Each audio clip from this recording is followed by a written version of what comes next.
Hello, everybody. I'm Kanchana Banerjee, an author. I stay in Gurgaon, and I'm back yet again with another interesting and a very engaging conversation with three people about a topic which is the talk of the town. Everyone's talking about it. And I have three very interesting people in conversation. Before I get into the subject of our discussion today, I like to introduce the panelists. Nirmika Singh, welcome Nirmika to Women Writers Fest by She the People. Nirmika is the executive editor of Rolling Stone India. She's a renowned music critic, journalist, singer, songwriter. Welcome, Nirmika. So delighted and happy to have you at the Women Writers Fest. Thank you, Kanchana, for having me. I'm really happy and privileged to be on this panel. Yeah. We have Radhika Marwah, who is the executive editor of Penguin Random House. She has more than a decade of experience in publishing and editing. Welcome, Radhika. So happy to have you on board Women Writers Fest. Thank you, Kanchana. Likewise, excited about this. Thank you, and we have Anish Chandy. Who doesn't know Anish? All of us authors who started our journey sometime or the other, we have all known of about Anish. He is the founder of the leading literary agency called Labyrinth. He's a he's a big guy in the publishing industry. All authors, No, make please. it. I don't want this Thank you. over the top intro. Thanks. Thanks a Thank lot. you, Anish. Thank you. Yeah. So here we are today, all of us, to talk about AI and ChatGPT and the impact it is likely to have on creativity, on writing, on the publishing industry, the music industry, and human talent. Radhika, I'd like to begin with you. Mhm. What is your are you excited about ChatGPT, about AI? Does it make you feel excited? Are you worried? What is your feeling about this? It's sort of a worrying excitement, if I can say that. The thing is that it's kind of unavoidable. We have been seeing machine learning, artificial intelligence just growing, momentously in the last few years. ChatGPT, of course, we haven't seen a disruption like this since maybe Google search. Um, as a publisher, honestly, I know that people outside think that ChatGPT is going to put writers out of jobs, and Amazon now has a whole new category, which is books authored or co-authored by ChatGPT, and there's this kind of strange thing in the market that writers may be using ChatGPT and not disclosing it. But as a publisher, I feel that it is very easy to tell when a work is original and when it is not. At the end of the day, I genuinely believe that Chat GPT is a tool, just like Google search is a tool. And it is about how a writer kind of really fashions, their art using it. So it's really about the artist and not so much about Chat GPT. And honestly, I think it's a great disruption. It can make some mundane tasks easier. So all in all, honestly, I'm not too worried. It does not impact the originality because, as you know, with machine learning, ChatGPT is also relying on information which is already available, on the internet. So it's nothing that a plagiarism check cannot catch. So unless you're not using it in the right manner and just as an aid, it will be, for any leading publisher, it will be pretty easy to tell that it is a book So co-authored I'm by going to I'm ChatGPT. going to I'm going to interrupt you here, Radhika, and we will come back to what you just said that it's going to be uh, rather easy to identify what is original and what has been created by AI assisted or with. We will come back to that because that is going to lead to a whole set of different questions that I have in mind. So, Anish, I Mhm. wanted to ask you, what do you feel about ChatGPT and AI as a literary agent who gets submissions by the dozens, every week, every month? How do you feel about this? Um, I don't think Chat GPT is there yet. In terms of ability to create a book today, but I think it will get there very soon. It's still learning, right? It's learning on the go as we speak. So I think some genres definitely Chat GPT. Are they going to replace an author, or are they going to, or is it going to become an aid to the author? Remains to be seen. But let's take a couple of genres. Let's say commercial fiction, and a lot of commercial fiction is pretty mediocre writing actually. So I think Chat GPT will write a better book than some of the commercial fiction that's actually published in the country. I'm not even talking about self-published books. Okay, so that will happen. Radhika is absolutely right. A plagiarism check mechanism will need to be instituted. But then the flip side of it is a book written by ChatGPT. How does a publisher promote it? That's a bit of a challenge because the ChatGPT guy, I mean, there's no Twitter profile there unless you're going to create an avatar and have that avatar be followed. And some people are also doing that. Whether we'll get to that point, I don't know. So commercial fiction is one genre. The other genre that I see ChatGPT disrupting is non-fiction where there is no primary research. So if someone's relying on libraries and archives, which is fine, but if they're relying on books that are already digitized, and if ChatGPT figures out a way to access those books and make payments to those libraries and all of that, I'm assuming this could happen down the line. I don't think that mechanism exists, the system exists today. Then ChatGPT will end up writing a better book than someone manually going through it, unless they are putting their mind to it. I Yes. just sent I just sent a party invite to 50 people this morning using a poem that ChatGPT wrote for me. uh, I mean, because we were having this call, I thought I'll just let me experiment, Of and it course. and it and it wrote a really nice poem. You Yeah. know, so I am very excited by it. So, I'm going to also come back to you about a few things that you mentioned, plagiarism check and etc. And so my next question is to Nimrika.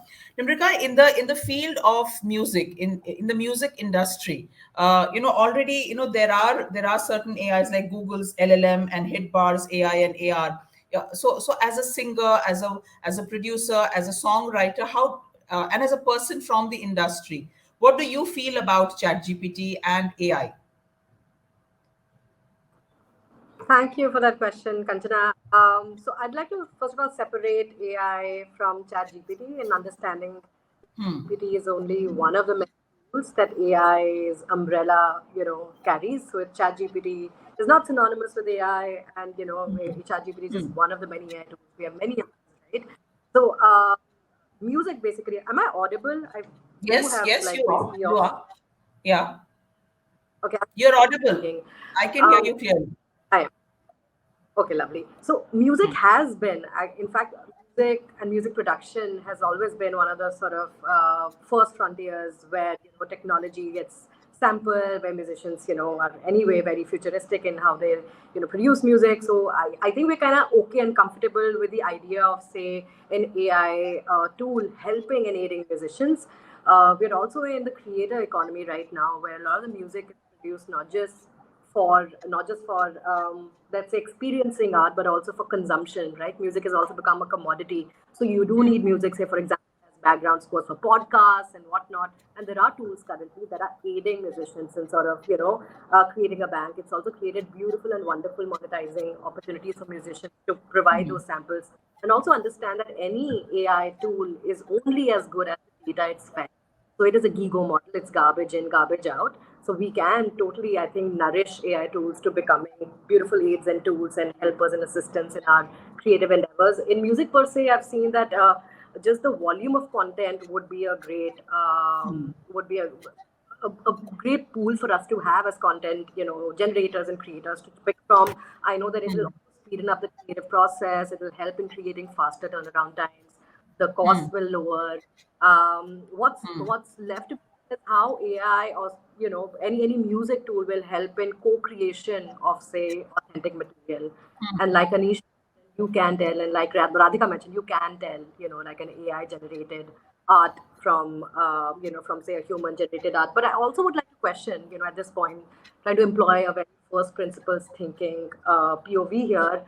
is the purpose of art, and why we are so sort of married to the idea that art created by humans is the only and legitimate and valid form of art, right? I know there is a lot of controversy right now around Yes. pictures that have been generated by AI, which are so striking, and it's maniacal how machines have been able to create those very striking realistic pictures where, but you can also see the glitches where, a hand would have, say, like 7 fingers, so you see those little chinks in the armor.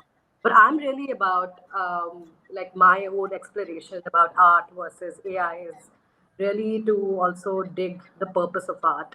And if AI is enabling me in becoming a more, introspective artist, then I don't see any cause for concern right now. I'm so glad, Nirmika, that you brought this point up, because my next question is related to what you mentioned in the last part of your in what you said, and that's directed to what Radhika said, that one can easily detect what is original writing and what has been written by AI. So, Radhika, my question to you is that.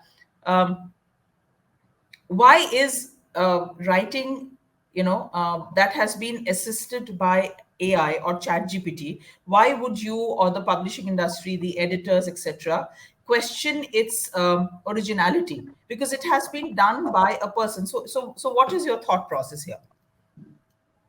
No, I don't understand. If it's aided by ChatGPT, I don't think it's any different than being aided by. It's like, if you use Google uh, to help your research, it isn't a problem. Really, it's about how you use ChatGPT. If you're using ChatGPT to construct entire paragraphs, that is plagiarism, right? It's because where is ChatGPT taking this from?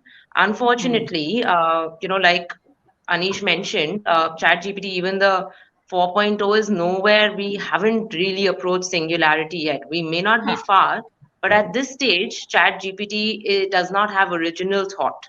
It is Yeah, relying on what it is learning.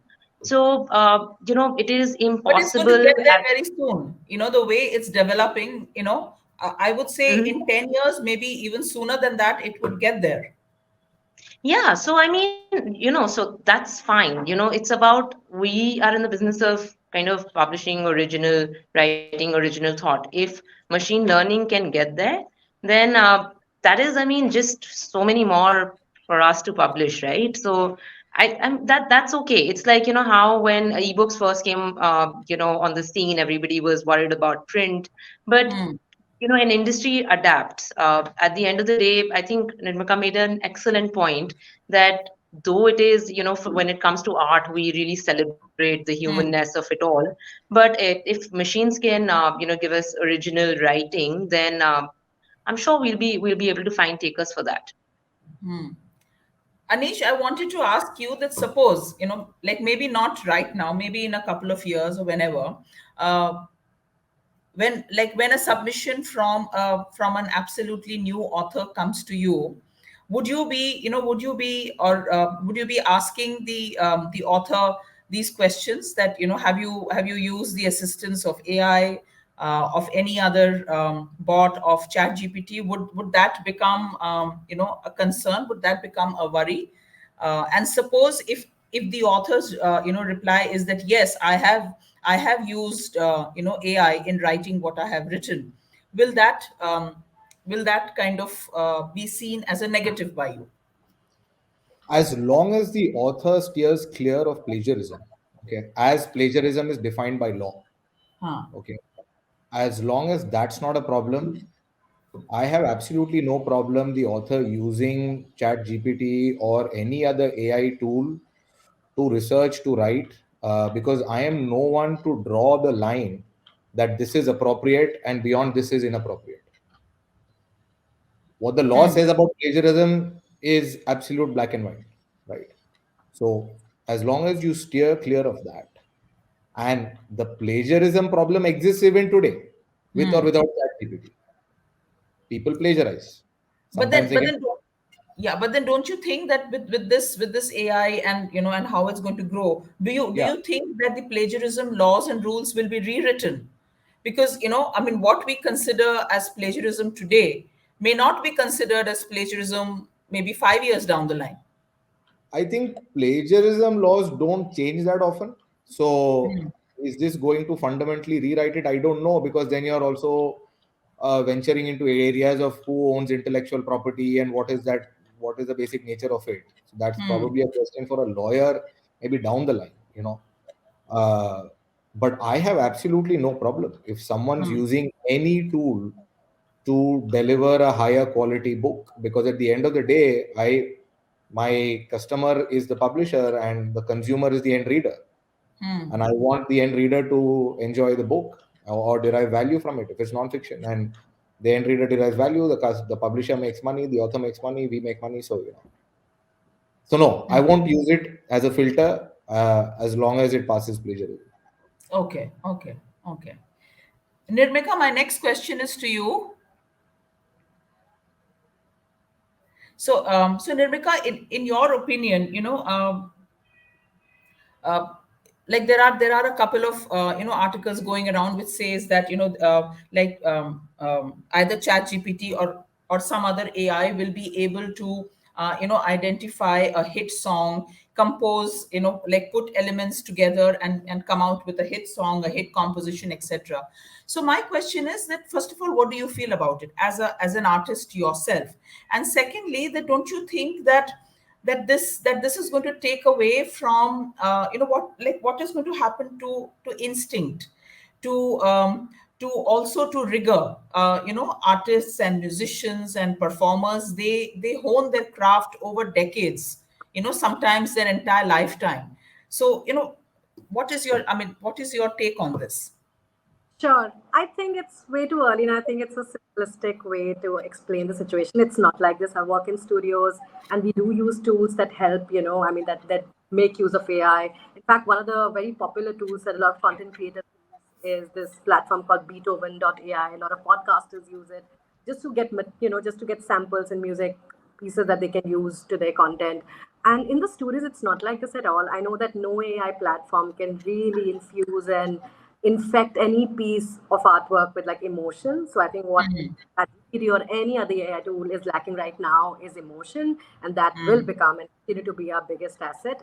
But we know that there are some tools that are currently being nourished, like the artificial general intelligence sort of module, which is being built right now, which is trying to replicate human creativity, human intelligence, will only serve its purpose. I mean, I feel I don't want to be I don't want to be a worrier about this. I know it's very different. And by the way, the recipe for a hit song has already been templatized by a lot of human sim sets. So so it doesn't worry me at all. We already have a template to what a hit song is, and you can see it. You can see it year on year right now. The recipe for a hit song is probably a K-pop number, which has a very specific beat, a very specific tempo, a very specific sort of, like right now, the mood is very future nostalgic. So we're borrowing a lot of templates from the 80s. You'll see a lot of synth sounds, and you'll see it in the pop hits that are really, you'll see it in Taylor Swift's work. You'll see it in Kendrick Lamar's work. Also, The Weeknd's work. Of course, K-pop groups like like Blackpink and BTS will have it. So for me, I think those models are already templatized. It's just that a lot of humans who were gateways and who were curators of that content were doing it humanly. Right now, if you get a model where AI can determine, I know that Spotify does it, in the sense that if it identifies a song that resonates with the raining sound of today, it will, sort of make it come up, and it will see those songs into the playlists that you listen to. So I think in bits and pieces it's happening, but nothing really comes in the way of true disruption. I often use the example of a song, say like Pasuri, which all of y'all must have listened to. The reason why it became such a big hit, or the reason why even the Ed Sheeran song 3 years ago became a big hit, is because it was genuinely different from what was really the hit song template of the time. So I'm not worried at all. I don't think that we're anywhere close to a time where musicians will be replaced by machines. Yeah. Radhika, do you think AI and ChatGPT will change the way editing, proofreading is done? As an editor, what do you feel about it? See, I think every tech disruption does, depending on how big, significant it is, it does change most tasks, the way we approach tasks. Um, it may, uh, at the version that it is at, I don't see it changing editing or proofreading significantly. It may in the future. I think it remains to be seen. But honestly, I mean, for ChatGPT to really surprise us when it comes to the world of writing, it will just have to reach a much more nuanced, stage. Right now, it's kind of, I mean, at best, it is a sophisticated tool, and not a bigger threat than that. So, like in your opinion, how do you think writers can leverage this tool to their best advantage? Well, I think so. I think for nonfiction writers, it can be of great help because a lot of nonfiction writing, it needs a lot of rigorous research, and I think ChatGPT can be a fantastic aid in that. I saw the author Vikram Chandra actually tweeting that he was using ChatGPT just to ask it questions. It can be very annoying, when you're writing like a really large volume, nonfiction work, which is copiously researched, and then to have a tool which you can just kind of punch in the right kind of words, the right kind of prompts, and if it gives you very pointed answers, it is very useful. I think my big worry though is the kind of biases that chat gpt throws up. So and that is of course a reflection of just humankind, because obviously it is learning from what it is seeing. So I think writers have to be very wary of that. If they can filter out the bias that ChatGPT offers up, and if they're able to really use it for research, it can be very useful too. Anish, what do you feel? Do you think AI poses a threat to human talent, to creativity in the years ahead? That like creators need to be careful. Do you think um, um, this will be used as a shortcut tool? What is your opinion about this? I'll give you a real life example. So I've invested in an animation company. Okay, they do kids animation, a lot of jingles. It's and they create characters, right?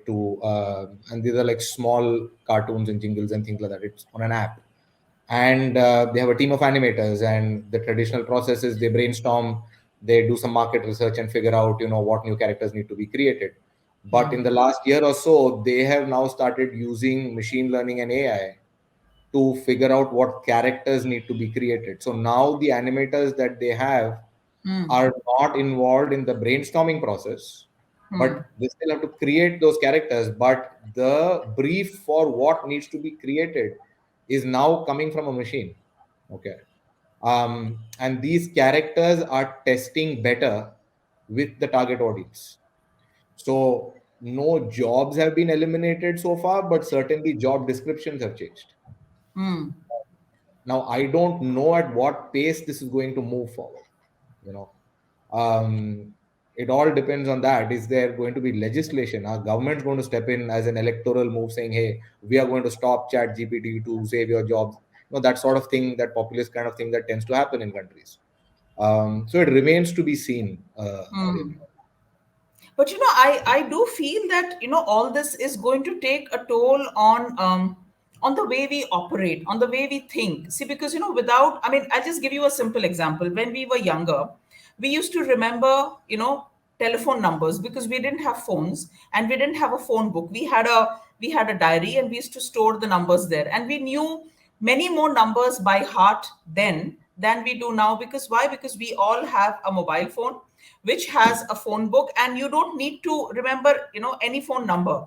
So it's just that I feel that certain habits, certain like in certain ways, in certain aspects, we are becoming so dependent on these machines. I just fear that in the years ahead, as this develops, are we going to stop trying? Are we going to stop making an effort to write something more evocative? Because you can just get the description and then just play around with it.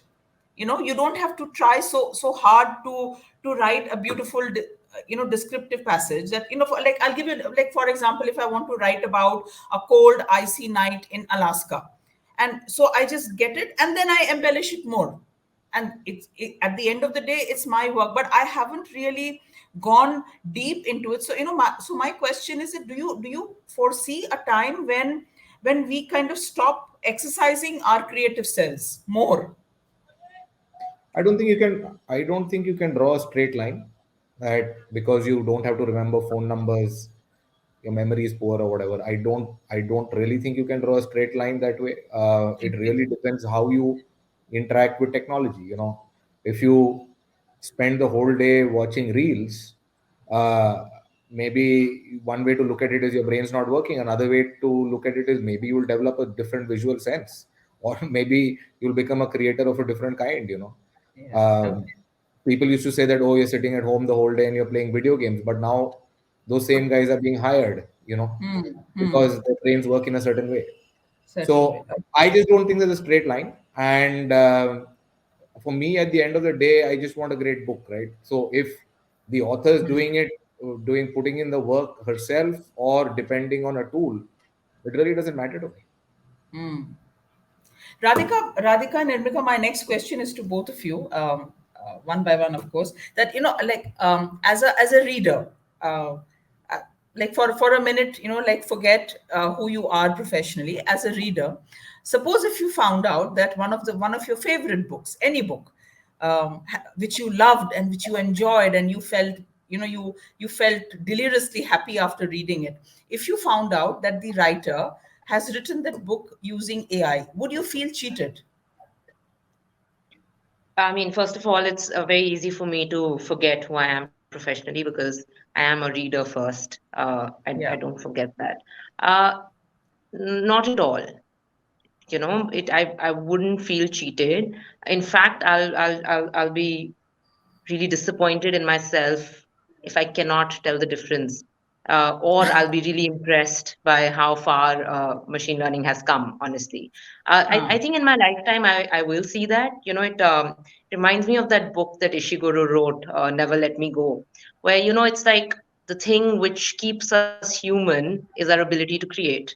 And if machines can get there, I mean, that's what singularity is all about, right? So if we are going down that path, I think there's no point being nostalgic about remembering phone numbers, because I think there's so much more that you can fill your head with. You have so many more options. You can choose to exercise your memory, your brain in the manner you best want to. You don't have to fill it up with mundane information, which you I can use agree. the I agree. That aid was of just an technology example. for.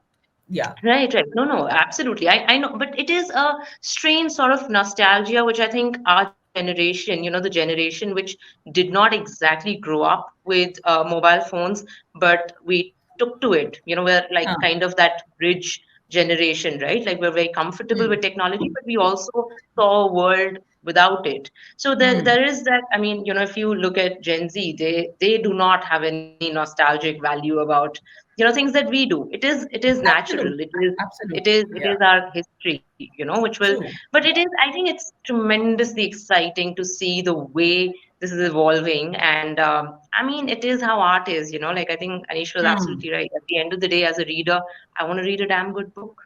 Yeah.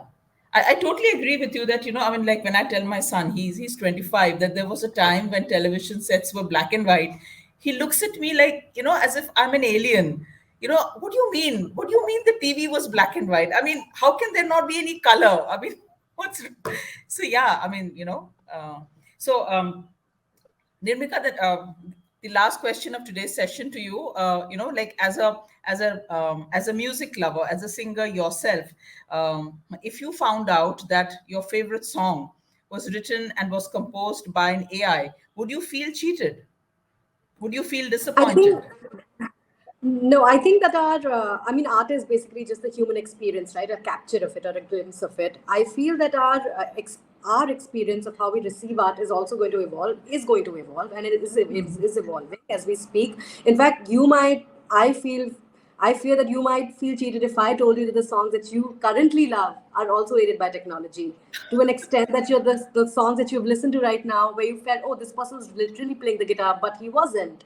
Maybe, and that's happening. Music production is very, Hmm. it's very illusory also. A lot of times we really think that things happen in the way they do. A lot of the vocals are processed, and what do we say about that, right? Like Hmm. most of the Hmm. songs that you hear today are probably sung by pitch imperfect singers who have been tuned. The instruments have been tuned. But the thing is, I don't think that we are right now measuring who's more accurate and precise, right? Precision and accuracy is not really as much of a concern as much as, say, authenticity or original thought is. So I think that Hmm. my understanding of art is also going to evolve from these binaries of, hey, am I feeling cheated? Am I feeling rewarded? To how do I feel and how am I receiving this art? I know that Hmm. I do follow a lot of digital influencers who happen to be AI generated people, right? You have influencers who are wholly digital, who don't exist in real life, but they are influencing. So I think these are interesting times, and I totally concur with Radhika when she says that that you can tell one art from another, especially in writing, but maybe in music it's different. And these are just wonderful times to live in. I think that I'm just Yes, soaking it all in. I mean, absolutely. yeah.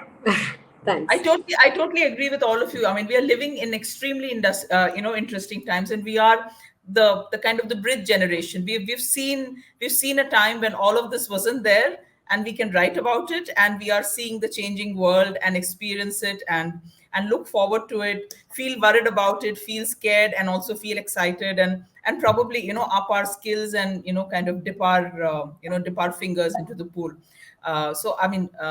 We could just go on chatting about this. This is such a subject, but unfortunately, I have to keep to the time here. Thank you, all of you, for joining me, for taking out time on a busy Monday, the first day of the week. Thank you so much for taking out time. I hope you enjoyed the conversation as much as I did, talking to all of you. And once again, thank you, Shelly. Thank you, team, She the People, for inviting me to curate these panels, to host these panels. It's always a pleasure. Thank you, all of you. Thank you. Thank you. Thanks, Thanks. Kanchana. Thanks, Anish. Bye, Thank Nirmika. Bye, Nirmata. Bye. Suraj, we are done. Bye, Nirmika. Bye. Suraj, can I exit? Uh, yeah, yeah, we can. You can Okay, exit. all good.